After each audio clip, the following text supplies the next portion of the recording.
Your work is impressive, Riley, but we're making a change. My son will take over your accounts, Gerald announced, staring me down across the glass conference table. He's more qualified. The quarterly report lay between us, a testament to the $2 million in revenue I generated single-handedly this quarter. 3 years of missed dinners, canceled weekends, and endless late nights building relationships from nothing. More qualified? I managed to ask, keeping my voice steady despite the shock.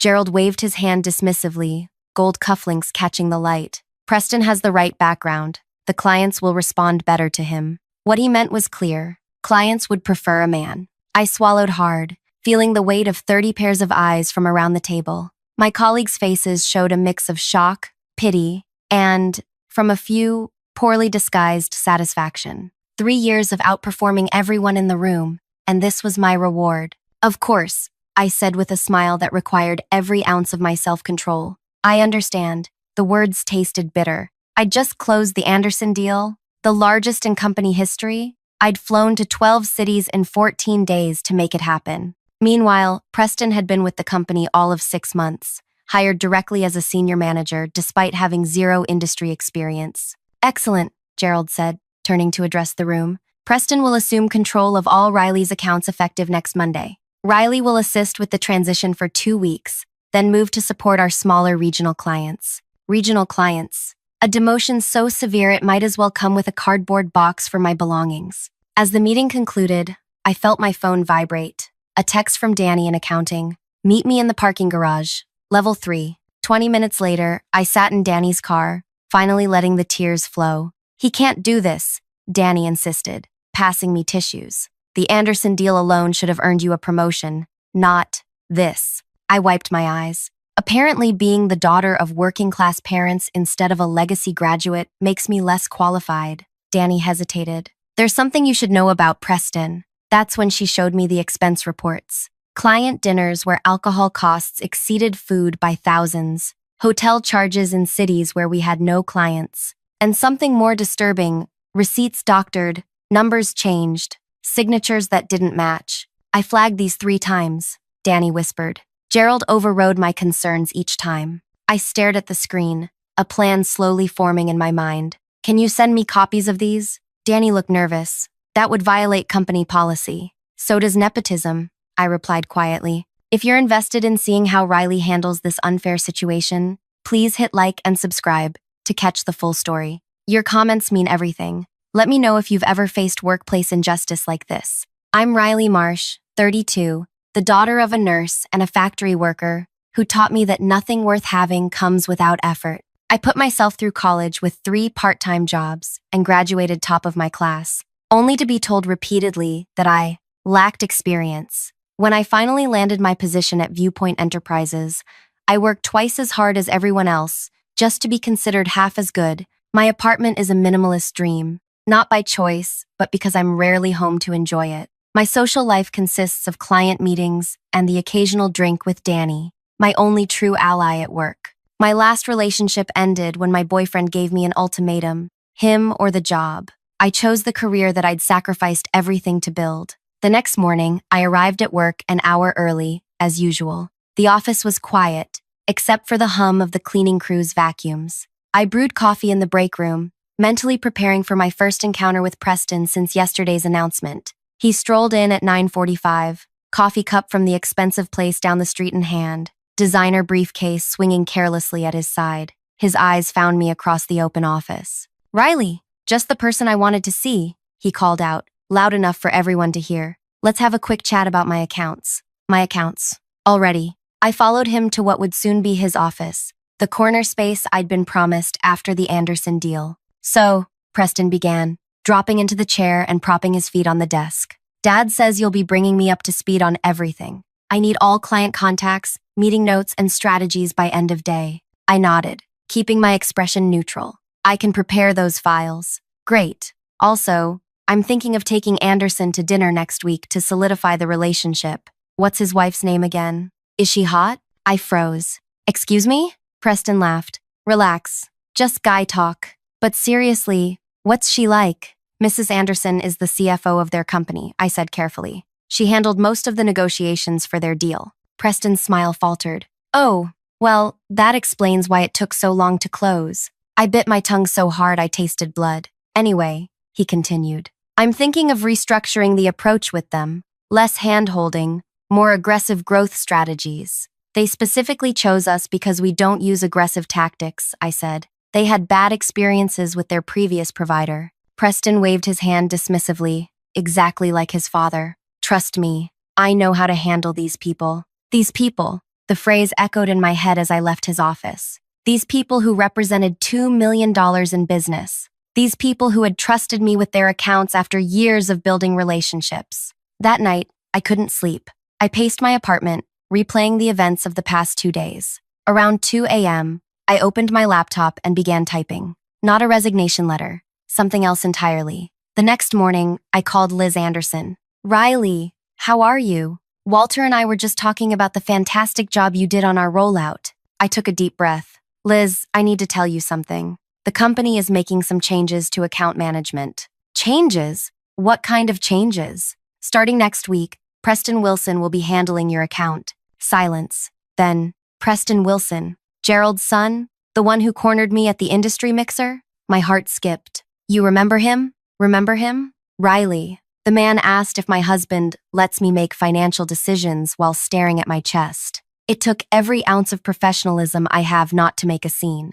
I closed my eyes, remembering how I'd had to extract Preston from several similar situations that night. I didn't know if I should mention it to you, Liz continued. I know how important the relationship is between our companies. It is important, I agreed, which is why I wanted to give you a heads up about the transition. Liz's voice turned serious. Riley, I don't mean to overstep, but our contract specifies you as our account manager. If that changes, we would need to reassess our position. Hope flickered inside me. The contract does specify me by name, doesn't it? Absolutely. Walter insisted on it. We're working with Viewpoint because of you, not despite you. After ending the call, I checked the Anderson contract. There it was, in black and white. Riley Marsh shall serve as primary account manager for the duration of services rendered. I spent the rest of the day making calls, not to complain, but to listen. 5 more clients, 5 more conversations that confirmed what I already suspected. Preston had a history with each of them,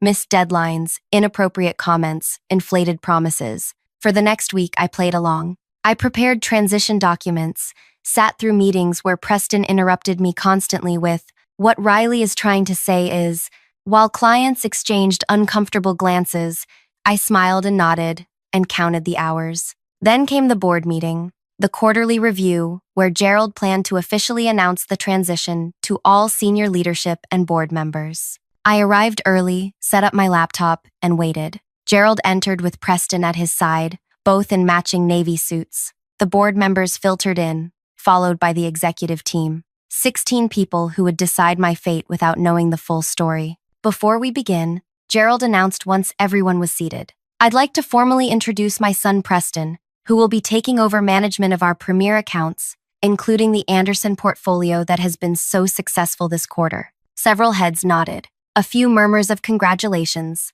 Preston has the education and instincts to take these relationships to new heights, Gerald continued proudly. I felt my phone vibrate in my pocket. A text from the lobby security desk. Your guests have arrived. The moment I'd been planning for all week was here. I raised my hand. Excuse me, Mr. Chairman. Before we continue with today's agenda, I believe there's a relevant matter we should address. Gerald shot me a warning look. Riley, we have a full schedule. Any concerns you have can be addressed after the transition is complete. The chairman, Lloyd, a silver-haired man who rarely spoke at these meetings, studied my face. What's the matter about, Riley? Client satisfaction, I said simply. Given that we're discussing a major change to our premier account management, I thought it might be valuable to hear directly from those affected. Gerald's posture stiffened. That's not necessary. The board doesn't need to be bothered with operational details. Actually, Lloyd countered, client feedback is always relevant to board discussions. He nodded toward me. Please proceed.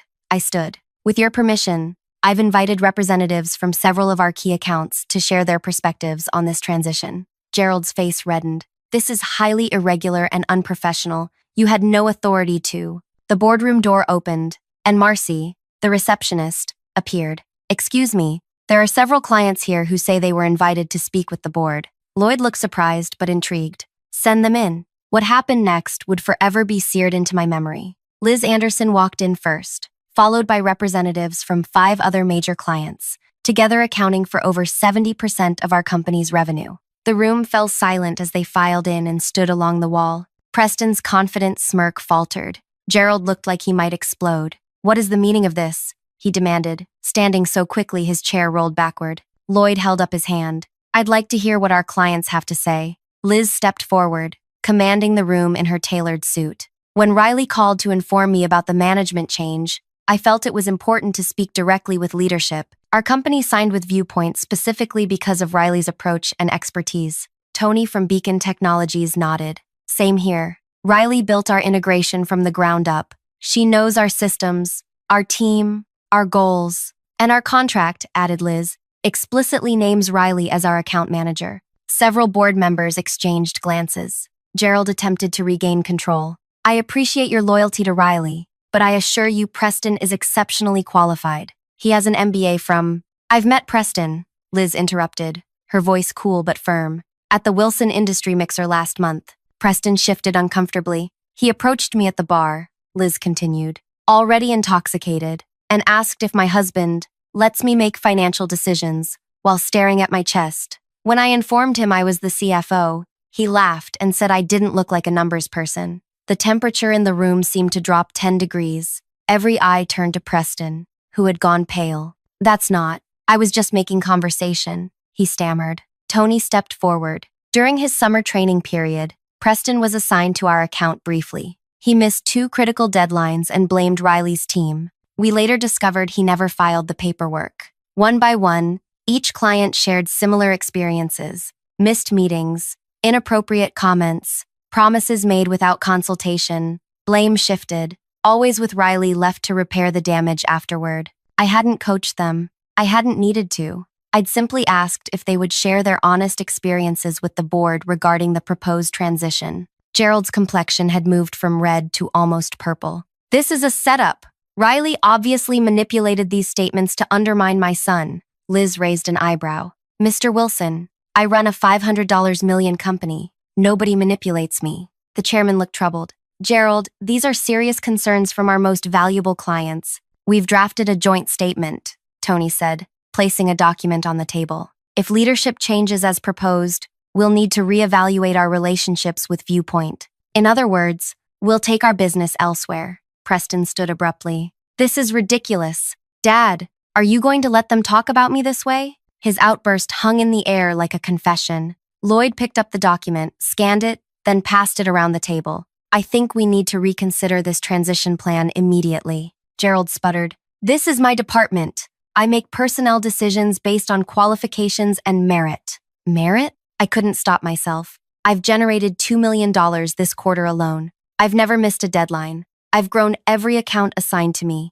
What metrics are you using to determine merit, Gerald?" The room fell silent again. I'd never addressed him by his first name in a professional setting. Lloyd cleared his throat. "I think we should take a brief recess. Clients, thank you for your candor. Board members, let's reconvene in 30 minutes. Gerald, Preston, my office, please." As everyone filed out, Danny caught my eye from where she'd been sitting against the wall taking financial notes for the meeting. She gave me a subtle thumbs up. I spent the recess in the bathroom, splashing cold water on my face, trying to calm my racing heart. I'd shown my hand. There was no going back now. When we reconvened, Preston and Gerald were noticeably absent. Lloyd called the meeting to order. "After consultation with several board members, we've made some immediate changes," he announced. "Riley will retain management of all her current accounts. Preston will be reassigned to our training program, where he'll have the opportunity to develop his skills appropriately." Relief washed over me, but it was short-lived. "And Gerald?"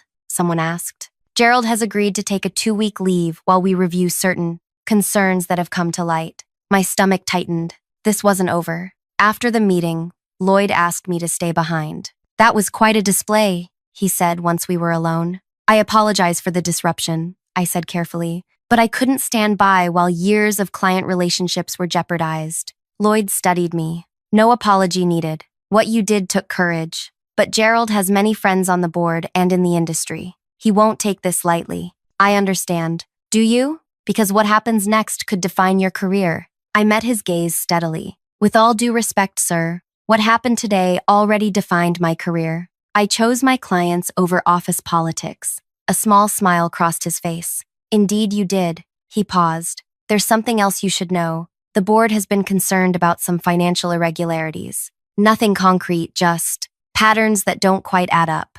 My conversation with Danny flashed through my mind. The expense reports, the doctored receipts. What kind of patterns? I asked, trying to keep my voice neutral. Client billing discrepancies, expense report anomalies. Lloyd shrugged. Could be nothing. Could be something. Hard to investigate when the person in question is so protected. He was fishing, seeing if I knew anything. That sounds concerning, I said carefully. Lloyd nodded. Yes, especially with our annual audit coming up next month. He stood, signaling our conversation was ending. You've shown loyalty to the company today, Riley. Remember that loyalty should be rewarded, not punished. As I walked back to my desk, my phone buzzed with a text from an unknown number. Parking garage, level 3, now. I found Gerald waiting beside his luxury sedan, his face a mask of barely controlled rage. You think you're clever, he hissed as I approached, turning my clients against me. I didn't turn anyone against you, I replied, keeping my distance.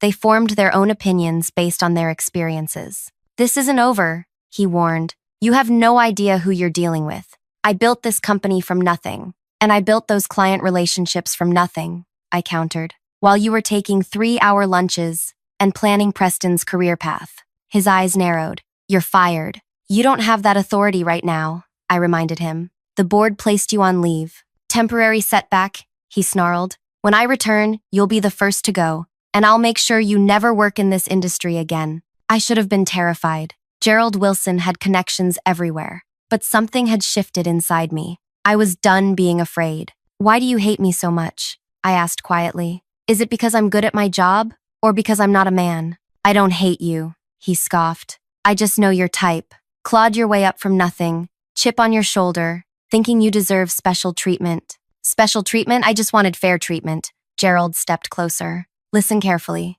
Back down now. Apologize to Preston. Tell the board you overreacted, and maybe, I'll let you keep your job in a reduced capacity. I looked at him, really looked at him. The expensive suit that couldn't quite hide his paunch, the dyed hair, the manicured nails. A man who'd been coasting on past achievements for years while others did the real work. No, I said simply. His face contorted. You'll regret this. I promise you that. As he got into his car, I felt a strange calm settle over me. The battle lines were drawn. Gerald thought he held all the power, but he had no idea what was coming next. That night, I called Danny. You were amazing today, she gushed. The look on Preston's face when Liz Anderson started talking. It's not over, I warned her. Gerald threatened me in the parking garage. Danny's voice turned serious. That's not surprising, but it might be useful. How so? Because now we know he's desperate, and desperate people make mistakes. I hesitated, then asked the question that had been burning in my mind all day.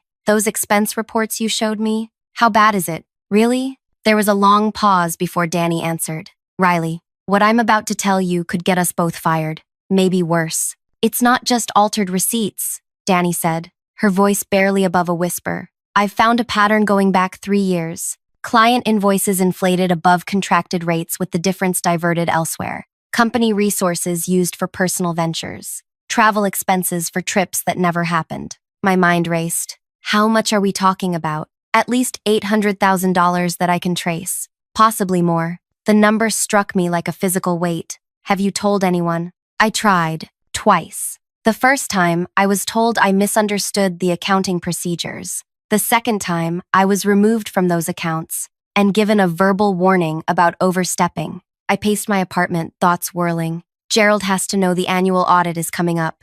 That's just it, Danny said. Last week, he pushed through a change in auditing firms, switched to a smaller company, where his college roommate is a partner. A knot formed in my stomach. So, he's covering his tracks. Trying to, but I've been keeping separate records for months. Every discrepancy, every override, every unusual transaction, I just never knew what to do with them. I stopped pacing. Send them to me. All of it. Riley, this is serious. If Gerald finds out, he already wants me gone, I reminded her. What's he going to do? Fire me twice? After we hung up, I sat at my kitchen table until dawn, poring over the files Danny sent. The scale of Gerald's financial manipulation was breathtaking. Not just padding expense accounts, but systematically siphoning money through fake vendors, ghost employees, and inflated client billing. And Preston wasn't just an entitled nepotism case. He was part of the scheme. Several of the shell companies receiving payments had been registered in his name,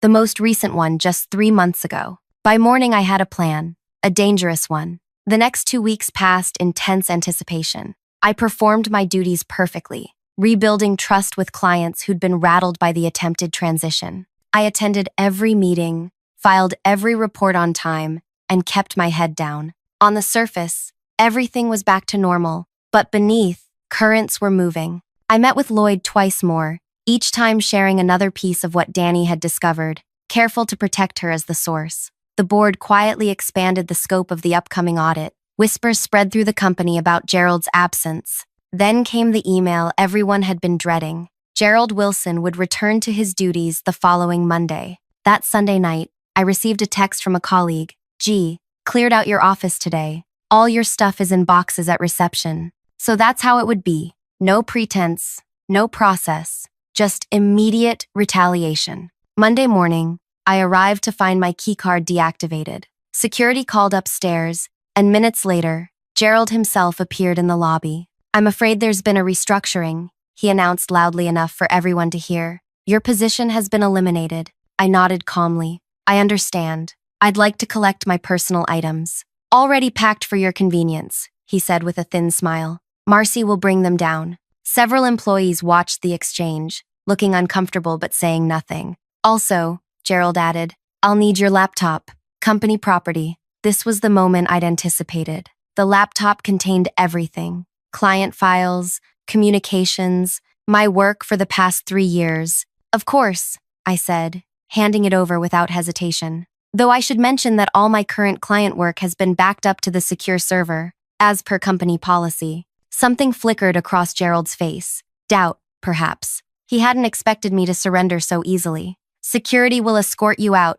he said finally. As I walked toward the exit, carrying my box of belongings, Danny appeared from the elevator. She gave me a subtle nod. Phase 1 complete. What Gerald didn't know was that I'd spent the weekend copying every relevant file, email, and document to an encrypted drive. The laptop he now held contained nothing he couldn't already access, and nothing that could implicate me in what was coming next. For the next 3 days, I waited in my apartment, jumping at every sound, expecting police, lawyers, or worse. Nothing happened. On Thursday, my phone rang. Lloyd's number. "Riley," he said when I answered. "Are you available to meet? There have been developments." 2 hours later, I sat in a coffee shop 3 blocks from the office. Lloyd looked haggard, his usual polished appearance frayed at the edges.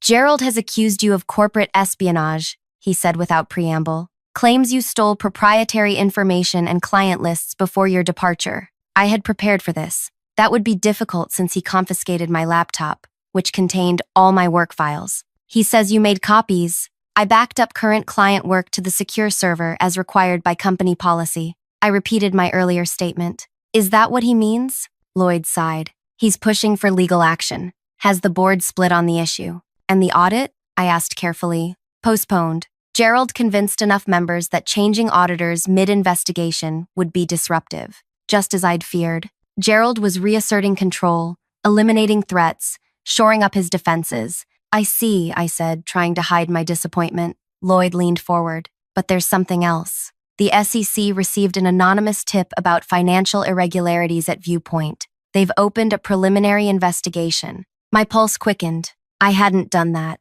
"Any idea who might have sent it?" Lloyd asked, watching me closely. "None," I answered truthfully. After Lloyd left, I called Danny. "Did you contact the SEC?" I asked without greeting. "What? No. I wouldn't know how." She sounded genuinely shocked. "Was it you?" "No." This was unexpected. Someone else had spotted Gerald's scheme. "What does this mean for the plan?" Danny asked nervously. "We stick to it," I decided. "The quarterly client review is still on for Tuesday. Everything has to be ready by then." The next few days were a blur of discreet meetings and careful preparations. I met with Liz Anderson privately, sharing specific concerns about billing irregularities on her account. I contacted Tony and the others who had spoken at the board meeting, each conversation delicate, factual, focused. None of them knew the full picture. None of them knew exactly what would happen Tuesday, but each agreed to attend the quarterly review, citing concerns about recent management changes. Tuesday morning arrived. I dressed carefully in my best suit, not for a job interview or a date, but for war. The security guard at Viewpoint recognized me, but looked confused when I approached the desk. "Miss Marsh? You're on the no-entry list." I smiled. "Check the visitor log for today. I should be there as a guest of Liz Anderson from Anderson Dynamics." He checked, then nodded slowly. "So you are. She'll need to escort you up personally." 10 minutes later, Liz arrived in the lobby. "Ready?" she asked quietly. "As I'll ever be." We rode the elevator in silence. When the doors opened on the executive floor, Gerald was waiting, his face thunderous. "What is the meaning of this?" he demanded, blocking our path. Liz stepped forward. "Gerald, I invited Riley as my consultant for today's review. Given her intimate knowledge of our account, I felt it was appropriate. She's been terminated. She has no business here." "Actually," Liz countered, "our contract specifies Riley as our point of contact. Since you unilaterally changed that arrangement, we've engaged her independently to protect our interests." Gerald's face flushed. "That's a breach of her non-compete agreement." "I never signed a non-compete," I said calmly. It was true. In Gerald's haste to remove me, he'd bypassed several standard termination procedures. For a moment, I thought he might physically prevent us from entering the conference room. Instead, he spun on his heel. "This is noted," he snapped, storming away. Inside, the room was already half full. Board members, executives, and other clients milled about, tension thick in the air. Preston sat near the head of the table, smirking at me as I entered. "Daddy's going to destroy you," he whispered as I passed. I simply smiled and took my seat beside Liz. At precisely 10 a.m., Lloyd called the meeting to order. "Before we begin, I understand there's been some confusion about today's attendees. For clarity, clients are permitted to bring advisors of their choosing to these reviews." Gerald, now seated at the head of the table, looked ready to object but seemed to think better of it. "Our first agenda item," Lloyd continued, "is a financial overview of this quarter's performance." The CFO stood, launching into his presentation. Charts and graphs appeared on the screen, showing strong growth and healthy profits. Gerald visibly relaxed as the presentation continued without incident. When the CFO finished, Lloyd asked, "Any questions before we move on?" I raised my hand. Gerald immediately objected. "She's not an employee. She has no standing to speak here. I'm speaking as Liz Anderson's representative," I clarified. Lloyd nodded. "The chair recognizes Riley Marsh, representing Anderson Dynamics."